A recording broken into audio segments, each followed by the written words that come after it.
for some reason that, you know, there's the image in my head of a German short hair pointer. Set my heart on that, and I lucked out and got Copper. I kind of want to prove to people, especially newer people that get into it, that you don't have to spend thousands of dollars to train your dog. You just have to spend probably thousands of hours to train them. There was a lot of things, a lot of questions, and in my mind, like to start the training, I have to start teach her, to look for birds and what. But some of the things that I'm seeing is I'm the one being trained.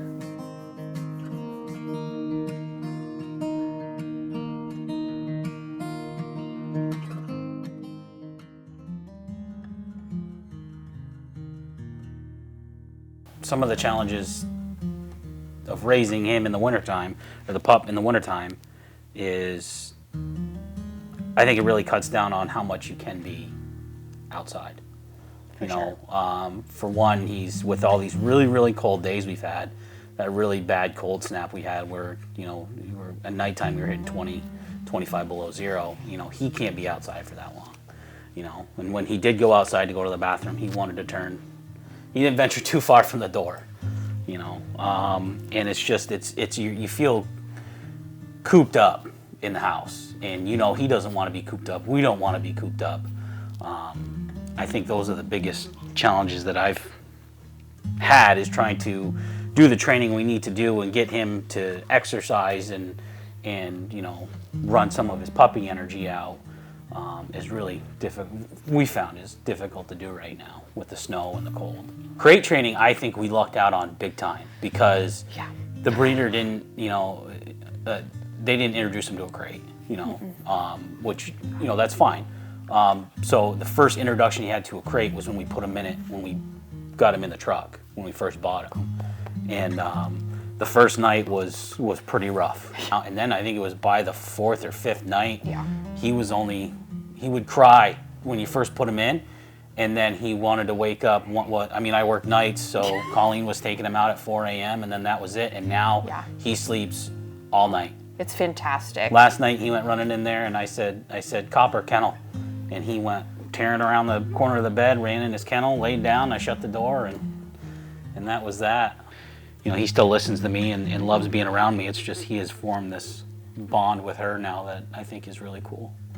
My job isn't the same every day, so I can't have the same crate hours or, same routine. So just him kind of having to learn to be flexible, I think, he's doing a good job, but that's been the biggest thing for me, is just making sure that he knows that just because I'm here doesn't mean I can be paying attention to him all the time. I think the only kind of upside, I would say, to him being so young in the cold is that he's in that puppy phase where he runs, right? Chases the ball for maybe 30 minutes and then naps for 2 hours.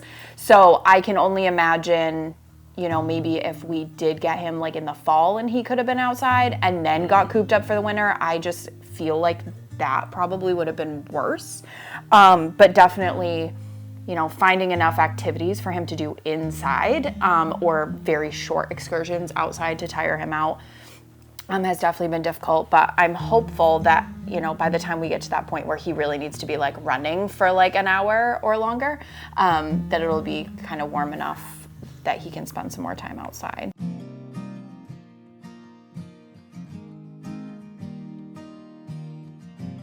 Bringing River into our home with another dog has been easier in some ways, where, we've already been through that puppy stage with no dog, and it's nice to have somebody that she can get the energy out with. But when I'm trying to do basic commands and training her, it is really hard with another dog who is continuously trying to get her attention. But at the same time, she's a lot less stubborn than trying to train a beagle, in my opinion. Yeah. She learns a lot quicker. Everything seemed to go smoother, in my opinion, than the first time around. Yeah, I think, I don't like to think about how it's the breed that's easier to train, but it might be true in that. Might be just the male and female aspect of it. She just seemed to be a lot easier to do it with. I don't know. So Most of the training that we have done is just basic obedience. She's 14 weeks old right now. And, you know, everything you read online is so different. You know, some people say you shouldn't start doing retrieves right now. You should do one a day. But we've kind of just felt out what her personality is and tried to go with it from there.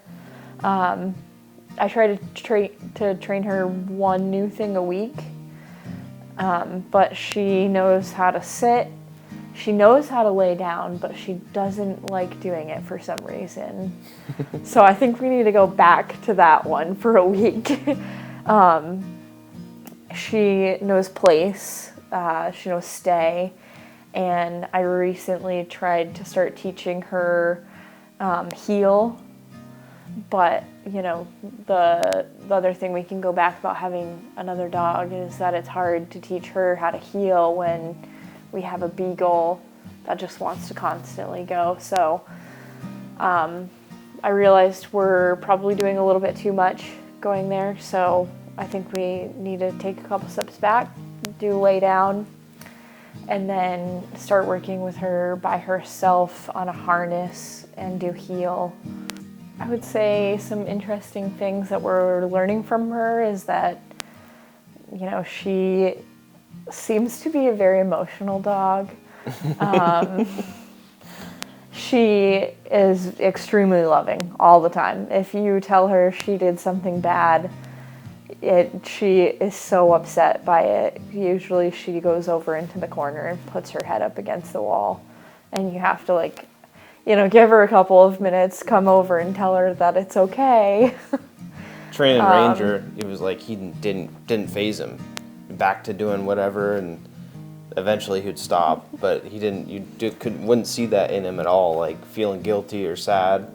You say one thing like "bad dog," she's in the corner just waiting. Like give her time, she'll come out. Yeah. I definitely noticed that her natural instinct is to please us. Mm-hmm.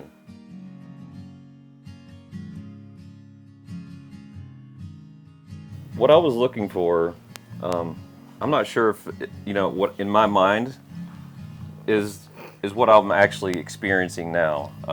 You know, like when they say that they have natural abilities to hunt, I don't know.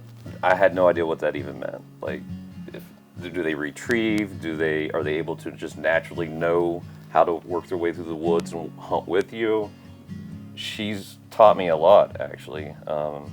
A lot of times when we go out on walks, she goes into the wind. So regardless if I'm wanting to walk over here, then I'm like, well, that makes sense. Like, she just taught me something. Like, they use their nose, so they know what they're doing. One of the things that I learned with her was she responds to the whistle.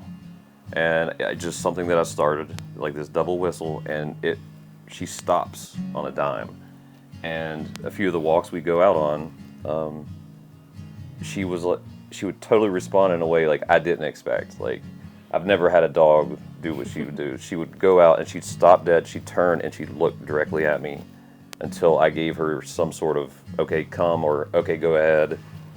And it was surprising. There's a lot of stuff, like, I'm finding that, you know, I thought it was going to be a whole lot harder with training, with, like, you know, doing the basic things. But it seems that like natural ability comes in. Yeah, it's really ingrained. She like knows a what lot she's of doing. it. And you know, like after having my first my first gun dog, I don't know if I'd ever do it any other way. Like it's worth getting, if you're going to use a dog like this for hunting purposes. There's a lot of genetics that goes in, and that's what you pay for. One of the things I thought, like, you know, I want her to get excited over scent. Like, I want her to, like, smell things. And I was like, you know, it's winter in Vermont. This is going to be really difficult. Well, one of the interesting things that I learned that actually it's almost better, because if there's snow on the ground, I can see if she smells a squirrel, if she gets on a squirrel, or if it's some other animal, and I'm like, no, and I don't acknowledge it. I'm like, no, keep going. But then, like, if she would see the tracks of a bird, and I could see her, like, change a mood, and I'd give her positive reinforcement. Yes, this is this is what you want to smell. This is what we're going for. And it's cool having that snow because I can see without snow you don't know what they're going after, Sniffing trailing at. and sniffing. So it's kind of painted a picture for me, and I'm like, oh, this is kind of cool to be able to do. Like I'm able to see if she's On the right side. on the right, and not going after mice. Yep. Because she's caught 3 mice so far. Yeah. She's a mouser. Yep. No, it's pretty cool to watch her out there in the woods when she gets on a scent. We were walking, just the 2 of us. She's a different animal with Piper and I out there than she is with Brian. She is very focused on the hunt with us. She'll smell all the different, tracks and this and that, but she won't go very far. But watching her follow those exact tracks and seeing which ones she gets excited about and which ones she decides she has no interest in. I think So one of the things for me that's intimidating is like I kind of feel like that maybe I won't be good enough for her. It's kind of intimidating, like the training part and some of the things like that you read about and you watch. I hope to think that I'll be able to do the right thing. do right by her. Yeah.